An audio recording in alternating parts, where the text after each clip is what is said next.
Welcome to Jurassic World.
Welcome to Jurassic World Minute. We visit Jurassic World 1 minute at a time. It's all going down in Margaritaville.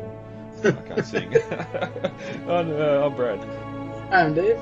And on this episode, we're here to discuss minute 80 of this Margaritaville Minute of Jurassic World. But until we get to that, David, heading over to jurassic-pedia.com. For a minute here, we have an article up for Main Street. Unsure if we touched on this when we first visited Main Street at the beginning of the film, but we're coming back to it anyway. Because it contains all the stuff here we want to look at in relation to the Tyrannosaurus attack. Some of the restaurants, including Winston's Steakhouse, which we're going to see here. There's a Ben & Jerry's, we get the Margaritaville, and over 35 other shops as well that we get in these next couple of minutes. We see Inside Out, Jurassic Trader, which on the corner of Main Street and the Lagoon Esplanade, or Promenade there, where we get to see all those Hasbro toys inside. That some we got, some we didn't, and some we wish we never seen. Yeah. Main Street is, I think, one of the more interesting areas just because it's basically a huge tourist trap, a huge shopping center, and yet also one of the most interesting main hubs and attractions of Isla Nublar, just because you could go to Main Street and just stick around the whole main lagoon compound Main Street area and never even bother seeing the dinosaurs if you wanted. I mean, you could probably spend a good week just here, just in this area between the shops, the water park, the T-Rex, and all that fun stuff, you know? Yep. Now, question without notice. Have you ever been to Disneyland or one of the big sort of amusement parks over there? I've been to Disney World in Florida twice. Once when I was 5, and then again at my cousin's 5th birthday. Okay, so over here, a lot of your those sort of big amusement parks, zoos, all that sort of stuff has the gift shop at the exit. So you have to exit through the gift shop, as that common term states. Is that the case over there as well? It's exactly the case, even at museums. Museum's a big one as well. So it makes me wonder why Jurassic Trader's here on Main Street, or why there isn't another one at the ferry terminal as well. So you get off that monorail and it's out through the gift shop to the ferry. Well, I do know that souvenir. In the case of, say, for example, the Field Museum here in Chicago, they have the main museum store near the exit, and then they also have smaller kind of pop-up shops at the exits of individual exhibits. They have the a kind of archaeology themed gift shop at the end of the Ancient Americas, or they have the Sioux store, they call it, which has got all the dinosaur themed stuff at the end of the dinosaur exhibit. Yep. So now, it makes me wonder why we have all that sort of stuff. Well, yes, you're going to have all that sort of stuff on the one street here for Main Street as your main area in the park. But they could have expanded so much more by having... Well, we know at the aviary, sure, there would have been some sort of coffee shop or a restaurant inside where you could sit and eat and watch the Tyrannosaurus that fly around. Some sort of ice cream or milkshake outpost at the gyrosphere station just to keep guests happy out there. Well, I imagine that, Jurassic World also would have had, similar similar things to the Field Museum, where you have the main shops here at the Main Street, where it's not just shopping, where it's like Sephora and gift shop, but they also have like restaurants like Winston's and Margaritaville and all of them. But then, like for example, at the end of the Jungle Cruise, they might have a gift shop where you can buy glow in the dark Parasaurolophus plushies. You know? And you'd have to, surely something like the Cretaceous Cruise, there'd be cameras, much like what you got on the roller coasters when you fly under them to show your excitement, just sort of that up above as you drift past in your canoe, and you see might be animals at the water, like that shot we had earlier. Like if you had a shot like that with you in the canoe, that'd be a priceless thing to take home as well. I think they actually might have mentioned something like that on the old Jurassic World website, where they said there was something like, and don't forget to pick up your souvenir photos at the end of the cruise or whatever, you know. Well, they had that in the Jurassic Park ride, the ride as well, so there might have been a bit of cross promotion there as well, taking your photo just as you come out from the volcano on that big drop. But and I suppose the other thing is too, since you are a destination resort, you need to be able to pack all that stuff in the suitcases before you leave the island as well, because there'd be nothing worse than taking show bags and gift bags and whatever else on the ferry back to Costa Rica, and then having to try and jam everything into your luggage at the airport because you've got too many baggage, or you're overweight and have to start tossing out gifts or plush toys. Yeah. Actually, I do recall that something that my parents did at Disney World was that Disney World offered the availability to pack up your stuff and have it shipped to your house for you. Like you could buy the stuff in the gift shop, but then you could pack it up and have it mailed to your home, which might have been something that Jurassic World would offer as well, especially if you lived overseas, like in Europe or Japan or something like that, you know? Yeah, true. Just thinking about real life instances of that now, like it's only been recently until COVID hit, of course, your big conventions like Comic-Con and that, having an internal postage service now where you can go and buy all your figures or whatever else and have them shipped to you directly from the con and not have to try and sneak all that stuff home in suitcases. Yeah, I've seen that offered at some of the larger cons here as well, like when they did the Star Wars celebration, and they were offering like you could buy a life-size R2-D2 or something like that from one of the vendors. Yep. You're not going to be able to get that on a plane, carry-on or otherwise. So and now Star Wars being owned by Disney as well makes that easier because they just integrate that service into the one they already have, where you just ship the R2-D2 straight to your home, you know? Yeah, because there's many stories of old of people having to buy 2 airplane tickets or whatever, just to either get that extra baggage on the plane or sometimes have that stuff on the seat beside them in carry-on. So, but yeah, we've talked a lot more about Main Street than I thought we would. So we're going to get into the minute. Head over to Jurassic-Pedia.com for the Main Street article and many more getting put up every day. Thanks to the team behind the scenes there. So, I see you already got your wristbands, and this is for food. And Zara here is going to take great care of you until I'm done working tonight, okay? You're not coming with us? Oh, I really wish that I could, but tomorrow I can take you into the control room, show you behind the scenes and all of that. That's gonna be cool, right? All right, Dave, ready to get a minute 80? Yeah. Alright, minute 80 of Jurassic World opens with the return of Zara on the phone and ends with chaos in Main Street. As we continue into minute 80, Zara's on the phone talking to Claire, telling that they've found the boys and she's on their way to get them right now. And as we cut back to a very flustered looking Claire saying, okay, stay there, stay right with them, I'm on my way.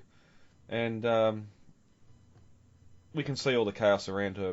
Last minute we mentioned about all the vehicles, the park staff running in all directions. We got G-Wagons here, that 166 they had's over in the back getting driven as well.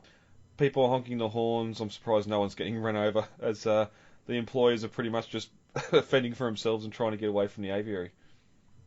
But we sort of talked about a lot of this stuff last minute, where they are, what they're doing, all that. We get Owen yelling "hey" from off screen, and suddenly Owen's there, sitting on a quad bike, revving the engine, telling Claire to get on. So I don't know where he got that from, but it was just sitting there. No one had got on it yet, or I could just see him pulling some smaller person off it and say, "Oh, I need this. Get off." Park. I need to commandeer your vehicle. Please. I said, official park business. I need to commandeer your vehicle. I work here too. That would have been a good little little cameo by Colin or someone in production or something. Just having him on this bike and having Owen pull him off and say, "Park business, I need your vehicle." But Owen yells, "No, that's not it." As Claire climbs on the bike, Owen guns the engine again, and they ride off down the road, seemingly back towards the park. Which it's sort of interesting that this, obviously using a real world location here, but the fact they've got asphalted roads or tarred roads on the island. We've seen Claire driving to the Indominus paddock earlier on the dirt road, obviously because construction's still going on out there. They haven't finished building the road out to there yet, but since most of the visitors get from A to B on the monorails, you wouldn't think they'd spend that sort of money on infrastructure on the roads. Mm-hmm. Although it'd be costly if construction vehicles are getting bogged all the time on the dirt roads. Yeah. But that's it for the first scene of the minute. The second scene involves Main Street, as we cut back to see that large crowd of visitors once again, many of them seated, drinking water, trying to put across the feeling that this is a hot tropical afternoon. We can see some of them using water to pat their heads and that sort of thing as well.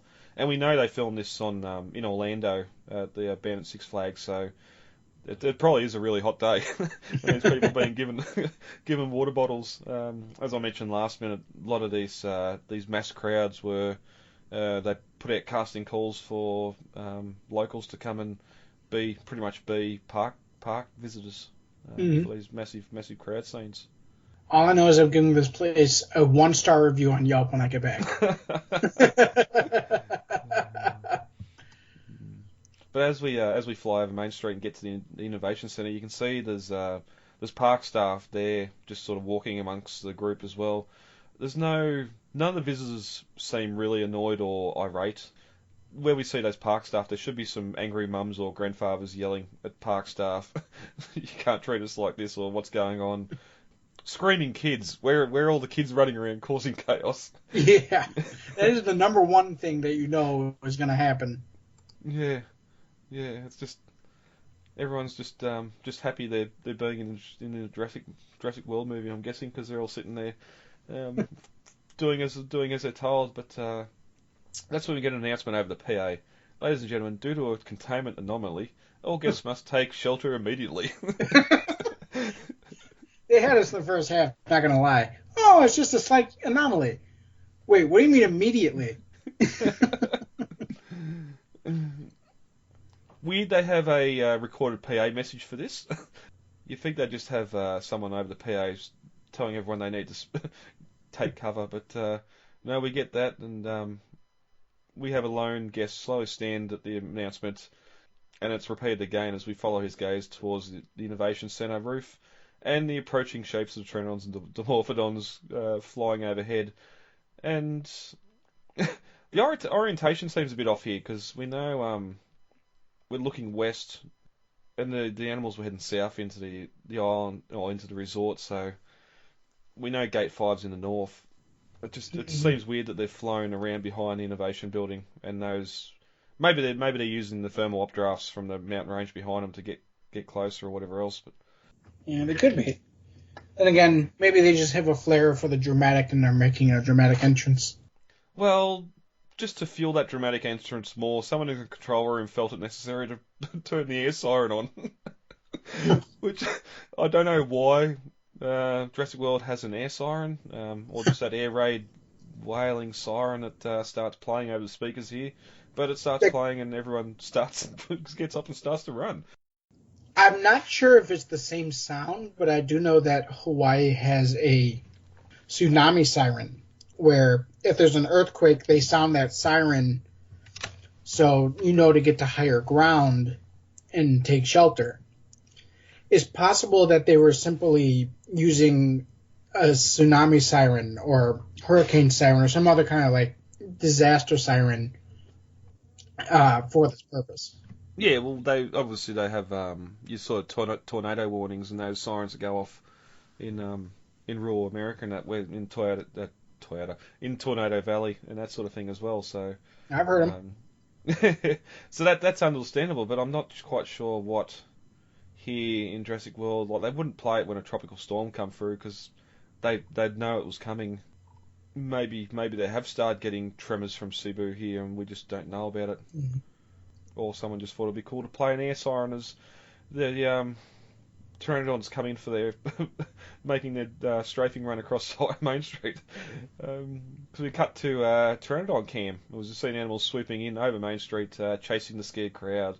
Some drop in lower and start trying to pick up people. We see one crash into a crowd of people, sending them flying, or sending them to the concrete like bowling pins. We get our Jimmy Buffett cameo here, grabbing his 2 margaritas and running away as quick as he can. It's probably a good thing for the internet because I know who Jimmy Buffett is. I couldn't tell you what he looks like, but the internet, I'm pretty sure this scene was in the trailer, and that's when it was known that he was in the film. Obviously, we knew then that Margaritaville was in the film as well because of signage from Main Street. I think some of the people on the set were saying there's a Margaritaville there, but a comedic little cameo here by Jimmy Buffett at his Margaritaville Isla Nublar location. And of course, if you had just paid $15, $20 for a drink at Margaritaville in Jurassic World, you would want to take it with you as well. Yeah, that was actually one of the cameos I did enjoy in this movie. Well, I mean, we didn't get a lot of cameos, but I like this as both a gag and a cameo. Here comes the dinosaur. It's time to carry the margaritas. But it's so quick too. It just comes and goes so fast in this frenzy that we're about to get because we just keep on cutting all over the place. We get a quick shot from inside the Jurassic Trader as those Hasbro figures can be seen on the shelves there as people are running past the windows. Well, it's weird how they're storming here. Or it's like they're frenzying just because. I mean, they're smashing windows, and they're just doing all kinds of things that you would not normally see an animal do, even if it was panicked.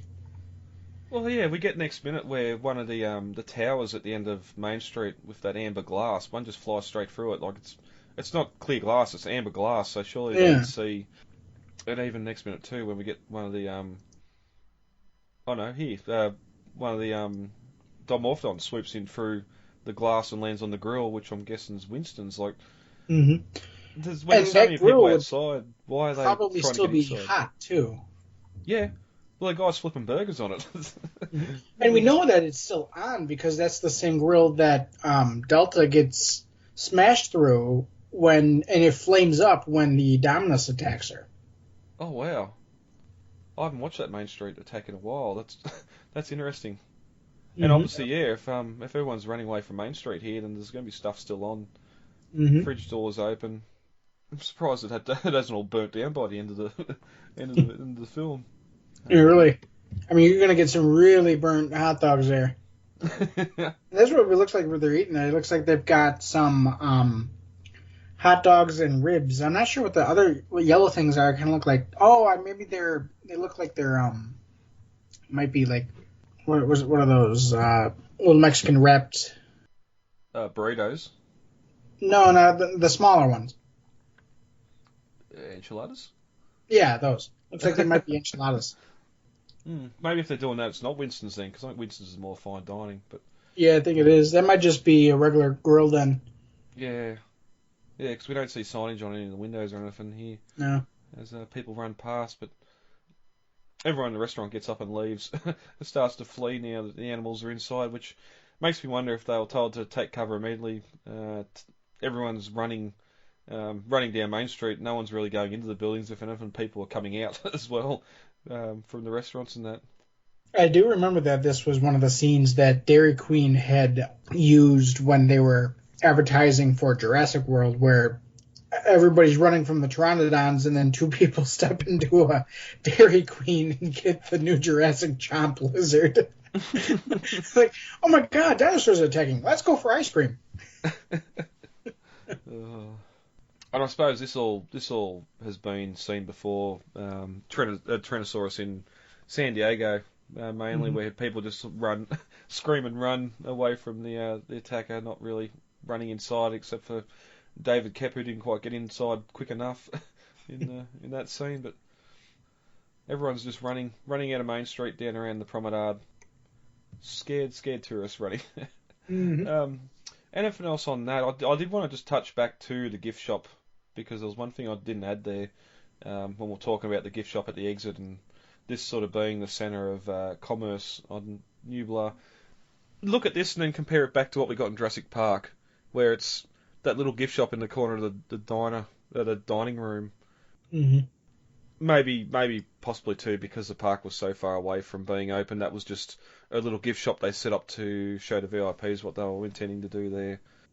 Yeah, I was kind of figured that was meant to be more of a display, and they'd definitely expand on that gift shop later once the park had been open. But at the same time, I definitely also got the feeling from the original park that it was meant to be more of, despite what Hammond says, a expensive thing, you know? Oh, yeah, we've talked before about how it would be a lot more exclusive, even with whether it's helicopters getting to the island or what. Like, you're only getting 4 or 5 people in the helicopter, you're only getting 5 people in the Explorers at any given time. It's a lot more an intimate safari sort of tour. I could fully see him just putting a decent or another gift shop or a bigger gift shop in the hotel or the lodge or whatever they had on the island for guests as well. But yeah, I just wanted to bring that up. What we see in the original park. Anything else than that before we get to novel comparisons? No, I think we're good. All right. The only real thing that's different in the novel is when the announcement comes over the PA, father tries to reassure his kids. Normally, what kind of dinosaur is that? But then he looks up and sees the approaching animals, and the humour's gone from the scene. So, yeah, we do have some annoying kids there that are fighting each other, and he's trying to crack a joke to them. Anomalosaurus Rex. He likes to nom nom. Well, it wouldn't be the first time we have some sort of made up dinosaur name, going back to tricyclops and Vegisaurus. Do you think he's else. Do you Vegisaurus? We call land dinosaur's dog. Do you think he's Saurus Rex? I mean, yes, they are awful. They are awful kid jokes, but I mean, let's not pretend. Like you said, it's something that's been around in the franchise for a while. Which is weird. That comes from Tim. You'd think that'd be a Grant line to try and calm the kids now that we're up. He's just said we're safe. They can't climb. We're safe up in the tree. I'm going to stay up all night.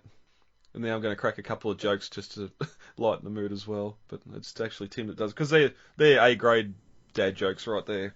I was going to say, I don't think that Grant's at dad joke level quite yet, you know? Yeah, true. I'm just thinking if we got any like that in Lost World, apart from sort of the banter between Ian and Eddie and that. I suppose the cheeseburger line as well. Yeah. In the trailers there. So we get a couple there. But Dave, that's it for minute 80. How about we get our view of the day? All right, sounds good.